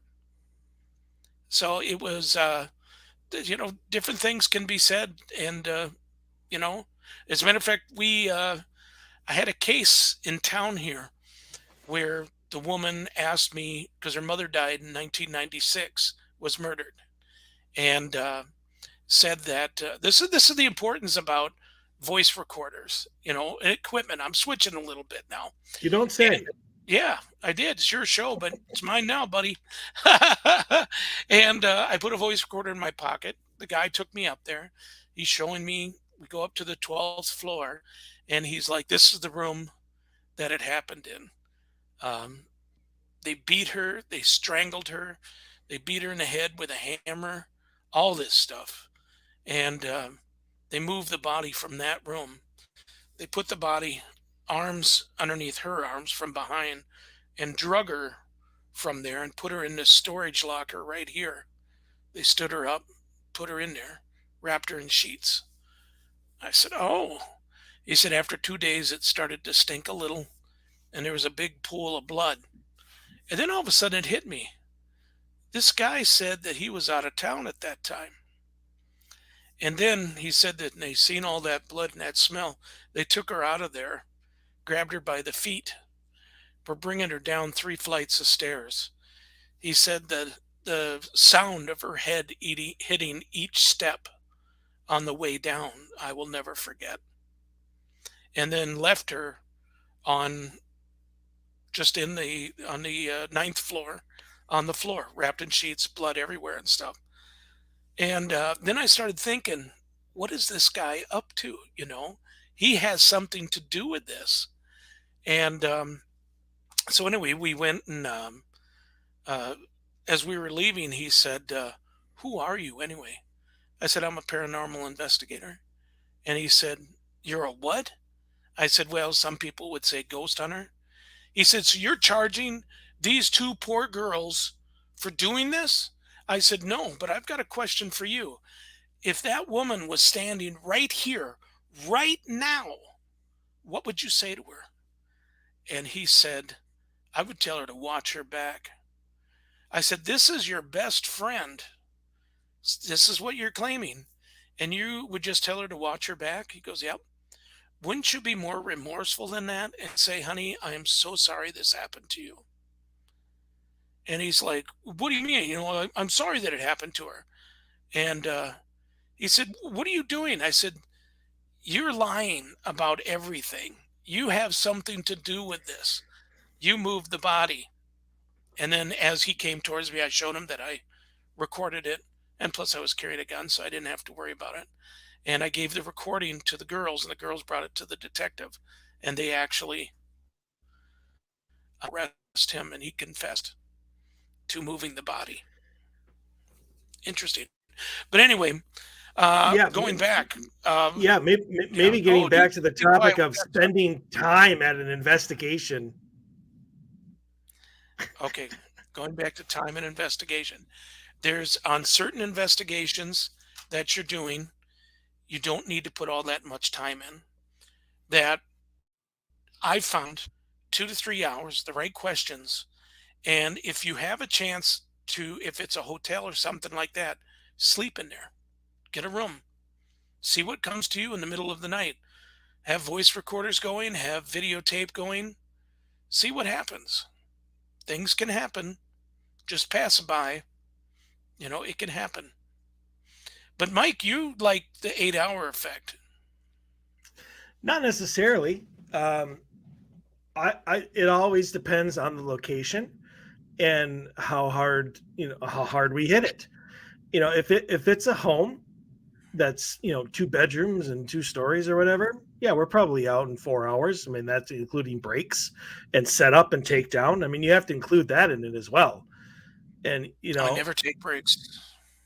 well, sometimes it's just good to get out and clear your head, get a snack, get a drink, and talk about what has been going on and maybe change your strategy for the night depending on what's going on. The problem with it is with your theory. We've talked about this before. I laugh at you all the time when you're like, "Yeah, we're out in 2.5 hours." I'm like, I laugh at you all the time. Is you never know if you are asking the right questions. So it's not until I feel like we have really done what we are there to do. And if that is done in 2.5, 3 hours, so be it. If it takes 6 hours to hit every room, if it takes 6 hours to 8 hours or whatever, to really feel like we have asked every question that we can think of, if we've gone with the food, if we've gone with not so much the death, but like, why are you here? That sort of thing. Are you here? Once that is done, investigation over. But I don't put a limit on it. I just have a strategy.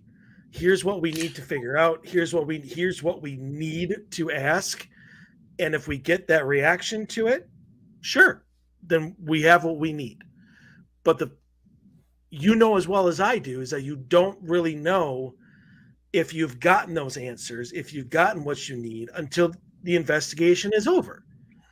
And so I just want to do my due diligence to make sure that everything is done that can be done, because you only get one shot, really. Sometimes. Sometimes, not all the time, but sometimes you get one night. And just to be like, okay, we're only going to ask these specific questions for 2.5 to 3 hours. I think you're cheating yourself. That's just my own personal feeling. We don't say that we're only going to ask these questions. We've all kind of sat down and thought, what are the most pertinent questions Mm-hmm. to ask during this? Mm-hmm. Taking out all the little Isn't ones and stuff. isn't that picking out the questions you're going to ask? It's picking out, but it's not having a list, but you're just kind of going through with what works, that you feel works. Mm-hmm. Again, there's no uh, there's no written rule that you have to be there for That's 6 to 8 hours. 100% agree with you. You go with your feeling of what's Mm-hmm. happening and stuff. And another thing, you never really go by what I'm sorry to say this, but some of the homeowners or the business owners are asking of you, especially when they say, well, you can have you come in at nighttime and everything because, go sleep during the day. They do not. They do not. They're always up. You know, when are they most active? Well, like 4 o'clock in the afternoon, we've noticed. Okay, we'll be there at 4. We'll do a split squad, and the other team maybe will come in at 8 o'clock at night. And we just need like 2 or 3 hours each squad. And that really works out good. Split squad. Split squad. Why? What's the matter with that? Nothing. I just never heard that term before, and I just find it funny. That's all. Split squad. Yeah. That's the words we use. I understand. I just found it funny. That's all. Okay. So that is something I haven't done, though. I've never had to do a split shift or split the team to go in Squad. one time. You call it split squad. I call it split shift. So, Okay. anyways, I've never really had to do that, but I'm not against it in any way, shape, or form. If it actually comes to pass. But almost all of my cases so far, almost everything has happened at night anyway. Very few things have happened during the day, but obviously your cases are different than mine. So as well as I do that we adjust to each case. There's no one specific outline for every case that you do. Right. Yeah, there is none. And, one person, the way they do it compared to another person and stuff like that, that's fine. I mean, it's whatever somebody thinks is best for them. Hmm. Yeah. So, I mean, and that's fine. I mean, I may laugh at you and I'd be like, no, I just think you're cheating yourself. But if that's the way you want to do your cases, that's the way you want to do your cases. And Yeah. that's why We've always gotten great what? we've always gotten great results on everything that we've done so far. And the squad thing, I'm sorry, I really like that. You get fresh people in, they have fresh questions, they have fresh ideas, and it's not a girls against the guys thing, but sometimes a mixture of people, maybe a guy and a girl goes in, the next time two girls go in, Mhm. you never know what you're going to most. 100% So, agree. yeah. So I mean, Yep. that's going to lead. I'm going to transition and segue into another topic that goes right off that I would like your opinion on, and that is energy compatibility. Because you were just talking about whether one guy and one girl would get better results, whether two girls, whether two guys would get better results. Do you think that that there has to be some sort of energy compatibility between the investigators that are there and the spirits that are there? Like if I could go in, they're not going to talk to me. Maybe they can't even understand me. But if you went in, your energy is different than mine and your beliefs are Right. different than mine. So do you believe again that there has to be some sort of compatibility between the spirit that is in the home or business or haunted location and the investigator that is there? Oh, 100%. I definitely believe that.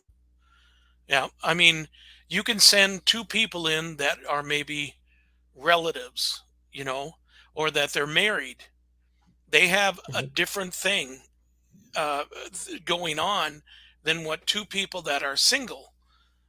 Even taking uh, a guy that's single and putting her in there with like a hot chick. Okay, now I'm saying it like that because it's true. True, the energy is going to be different. You know, a new person and a veteran, or two new people. All that energy is completely different. And who's to say that they might find different ways of being able to speak or communicate with that spirit?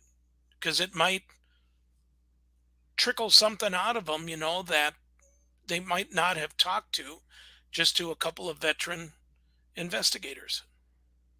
Hmm. You know what I mean by that? I absolutely do. In fact, I've started to, I don't want to say mold, but I've started to do my investigations like that. I've put two people that I think are very compatible with each other as partners instead of always, uh, screwing around with it. Right. And so this is a theory that I've come up with recently, like very recently, in the last couple of weeks, and I'm wondering, like, there's really, I don't even know if there's a way to test it, but um, when we catch EVPs, when we hear things, you even said it today about how you're deaf as Beethoven, but there's certain tones, certain frequencies that you can hear, and that you seem to Yep. think that like as you call it the death tone uh, seems to be something that The you can dis. hear. The what you break up every once in a while. Okay, the dead voice. Yes. The dead voice. The dead voice. Okay, so Yep.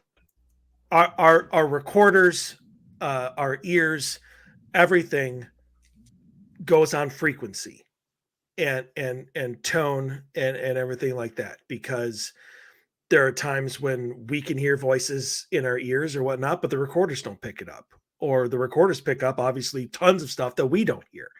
So there's different frequencies going on. Do you believe that as we talk, in our normal voice, our human living voice, that it works the other way, that you speak in a different frequency than I do, and a different tone than I do. And like, Stephanie would speak in a different tone, and Haley and Lauren and Sam would all speak in different tones, different frequencies. Do you think a lot of times that we don't get answers to our questions because the spirits literally cannot hear us the same as we can't hear them?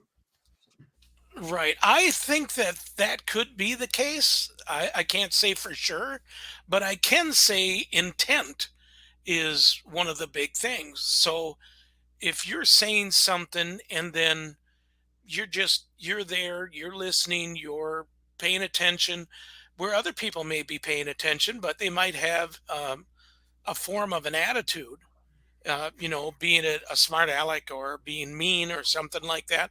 No, I'm not saying about you, I, Mike, but I'm I I'm will feeling if you listen personally to me. attacked by this, Jerry. But that they may not opt to want to communicate with that person. No, no, no. I get that wholeheartedly, but Yep. I'm because there's a lot of times when I have asked, pleaded, for an answer to this, and something that I know means something to the spirit that I'm trying to talk to, and I'm like, there's no way that this question would not be answered. But obviously, you don't get anything. So I mean, it's just. But then let's just say a spirit box session. I'll ask question after question after question, get nothing. But then like Haley will ask a question, right on the same like line, and she gets an answer. So is it possible that they can't hear me, but they can hear her and they answer her? Well, I guess really can't say yes or no to that, Well, I know. until. I just But want. it's a great question. It's a very great question. It's could it be that? It could be that, or it could be the energy of the person that's asking, and maybe that's why they can hear that is the energy of that person. You know, tone. It could be the tone too. Maybe they can't hear it. You Well, that's what I know. mean. Yeah, I just wanted Yeah. your opinion on what Oh you yeah. No, that's what you fine. had. I'm not pushing anything at you, Mike. You're taking it wrong, but no, I think there's a possibility it could, but we'll know for sure once we die. If I die before you, which I probably will, Mike, I've got Oh, so many health 100%. Yeah, issues and stuff like that. I'll come I back and talk with you. I'll say I want to be on your show. So if there's a spot where there's nobody saying nothing, but yet Mike's going, yeah, I could see that. Okay, well, Mike's having a conversation with me, guys. yeah, I 100% agree. You're going to die before me. Yeah, I doubt if I'll make it past the next 3 to 4 years. Well, that's terrible to hear. But It's true. well, that's terrible, Jerry. Well, it's true, and if I do go, I do go. What the hell? You know, Is that the mentality you have now? It's like, yeah, if I go, I go. I've had that mentality for the last 4 years. I understand. I understand. Yep. I'm starting to see that a lot around me. Not for me, but a lot around me. That if I go, I go. Yeah. The only time in my entire life I've ever had that mentality or that thought process was last December in Vegas. Oh, yeah. That was that was the only time. That was the only time. Um, but yeah. So okay, moving on. Beware of some ghost equipment. Now, what do you mean by that? Oh my gosh. So many people, especially nowadays, so upset that they're putting out big money for an SLS Connect Cam, or they're putting out for certain REM pods. And these are things that people are claiming that work good for being an investigator. You get it or you don't get it because the parts haven't come from China yet. Now, when COVID hit, it messed up everything. Mhm. And by messing up, I mean, and with the war in Ukraine and with what's happening with Russia, Again, certain sides may not get what they are ordered because it's still sitting out there somewhere, or somebody has made some equipment and they just want the money. There's a couple places on Etsy. I'm not going to say which ones, but they advertise a good show. We've got 7 left. Okay, Mm, $235 for an SLS Connect cam. Wow, that's a great deal. But then when you take a look at reviews, you can take a look at reviews on Etsy or on mhm, Amazon, and they say, it's a great camera, stuff like that, and all that stuff. But if you Google just for bad reviews on such and such business, there's a whole different thing right there. There's like tons of people that are reporting these certain companies that are, because either it's substandard stuff, reused stuff. Um, you're paying $600-700 out there for things, and you're never going to get your stuff because they advertise it here, but it's actually over in London or over in Korea or over in Japan or China. You're not going to get it, and that really sucks. I got suckered in because I wanted to buy a certain type of a camera. I can't find it on Amazon. It's not available anymore. They don't have any used that are on there. People put them on there used. But when I went to the website, it says that they're still available. You just need to send the 700 or 500 and some dollars for it. It's like, nah, it's coming from China. Yeah, Shenzhen, China. And it's like, no, I'm not gonna, I just don't want to, kind of be the one that does that, order it. So it's got to be very watchful on what you get.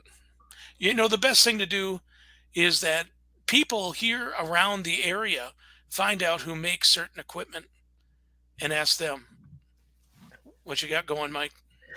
So I started when you were talking about like putting in, because I never thought about doing this, but putting in like bad reviews for this or whatever. Um, so I decided to take this time not to do like bad reviews, but just to type in Odyssey Paranormal Society, which is my investigation team, and to see just what would come up. And obviously our website came up and our Instagram came up, but then this Wake magazine thing was like Oh, this woman sat down with director Michael O'Neill with Odyssey, and I'm like, holy shit, I didn't even think she did it. uh I never even knew that it was out. And it's probably been out for years. But I mean, like, it's I because it happened right before COVID, and uh, it, I don't know. So I was just like, holy crap!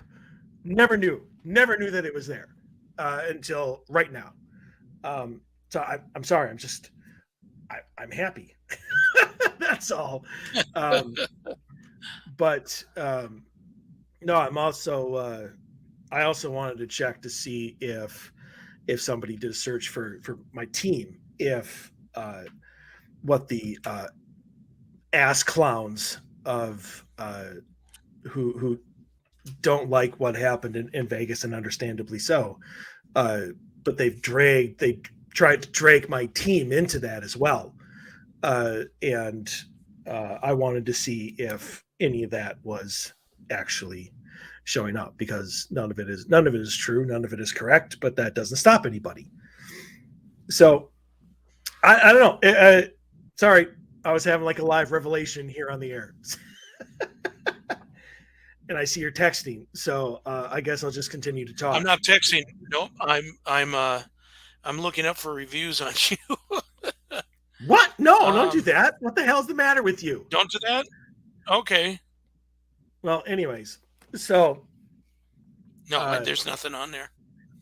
so the only I get what you're saying, and obviously you need to be aware of uh, people who do get your stuff, but it's made so cheaply.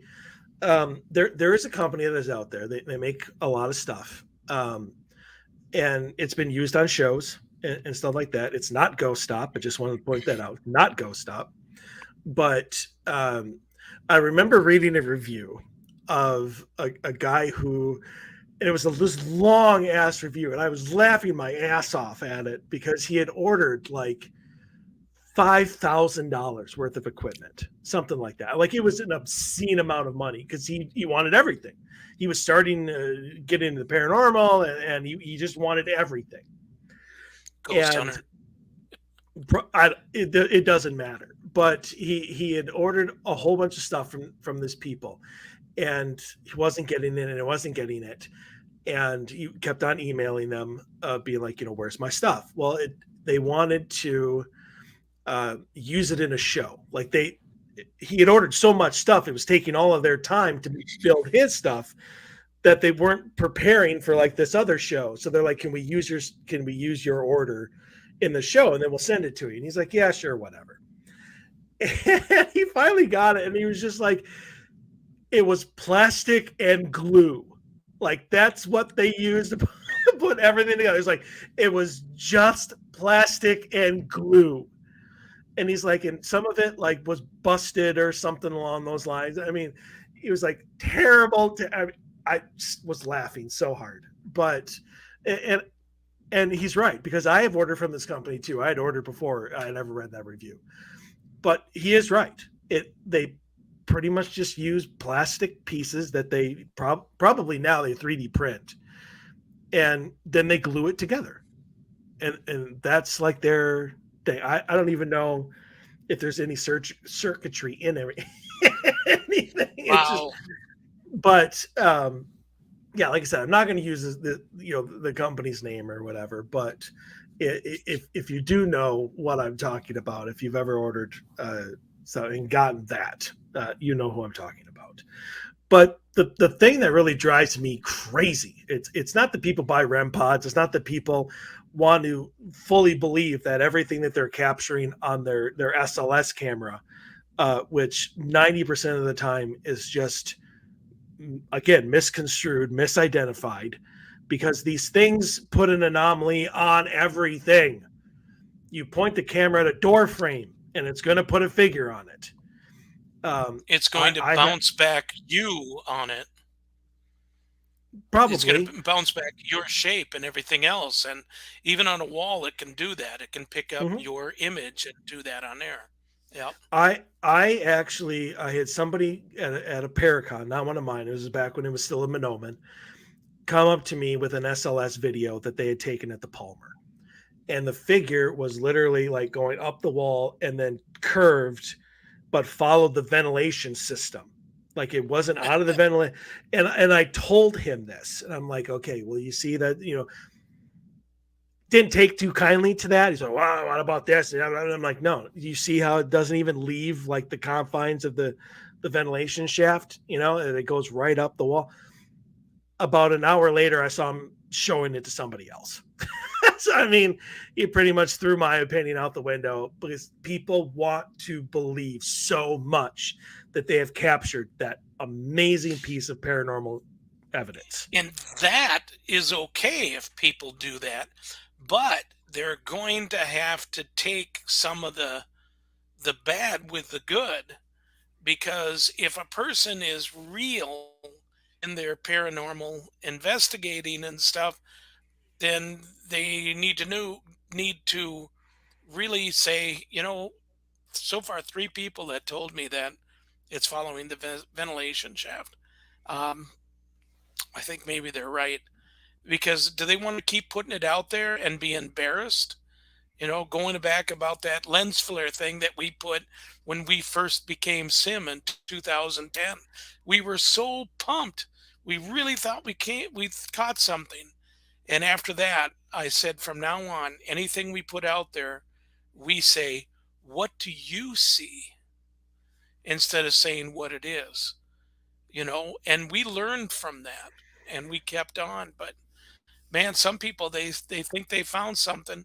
Just like recently, I got somebody sent me a thing that they're like, it's Bigfoot, Bigfoot out in the woods. Really? Can I hear it? Sure. It's like that's not Bigfoot. I think that's, if I'm correct, that's a cougar, and that's a young one. No, it's not.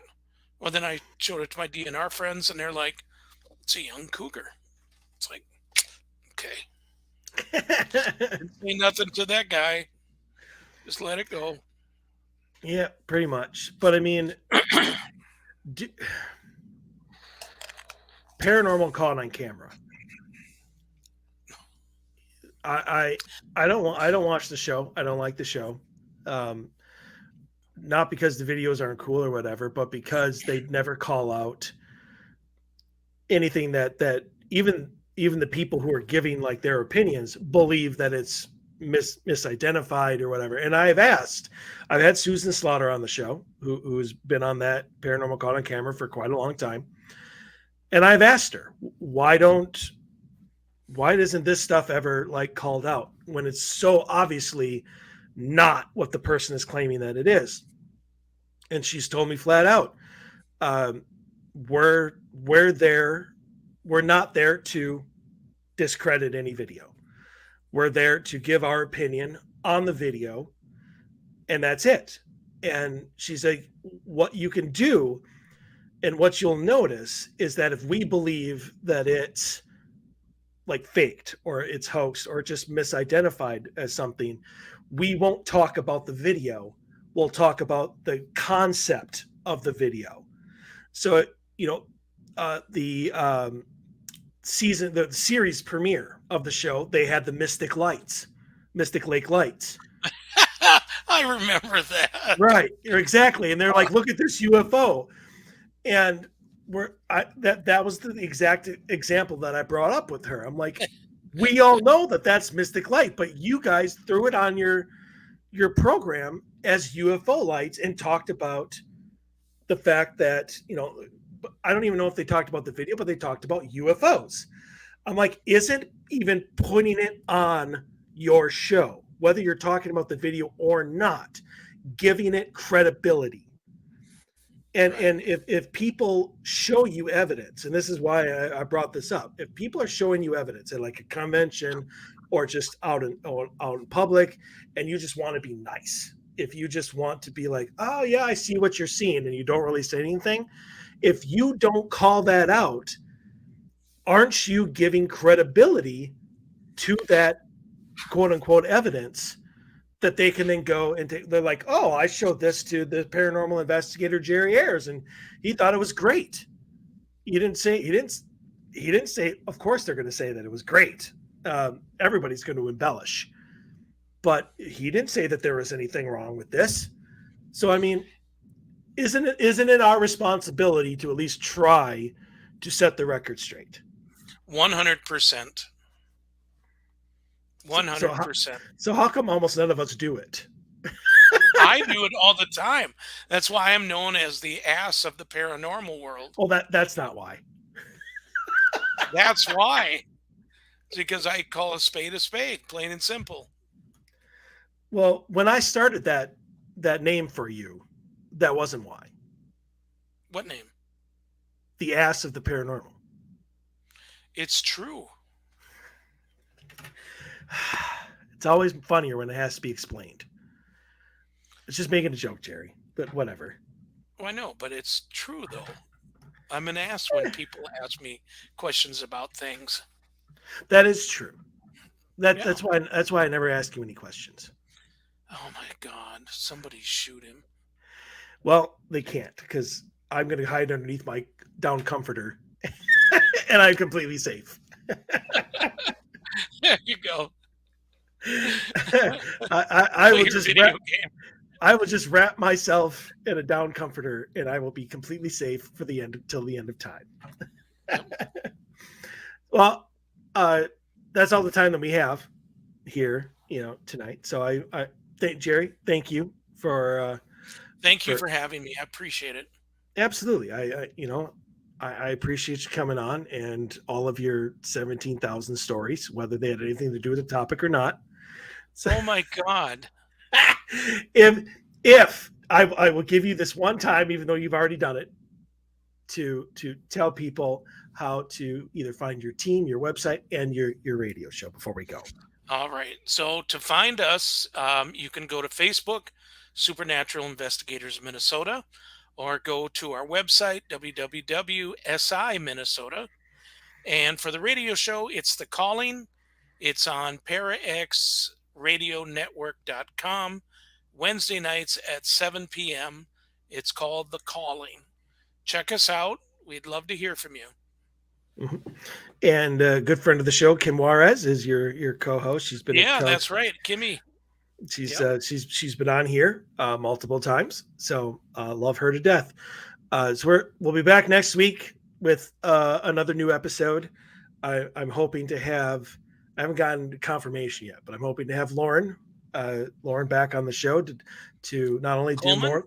No, not Lauren. Lauren, my investigator. That's right. Yeah, Lauren Infante. And we're going to do another batch of listener stories. If you would like yours involved in that, OdysseyFilesRadio@gmail.com, or you can just go to our Facebook page and send me a private message. But we're also hopefully be talking about crystals. Something in 5 years of doing this show, never talked about crystals, which shocks the hell out of me. But it is what it is. Hoping to put that to rest. So anyway, that does it for us tonight. Jerry, again, thank you very much. And we'll see you all next week. Until then, stay healthy,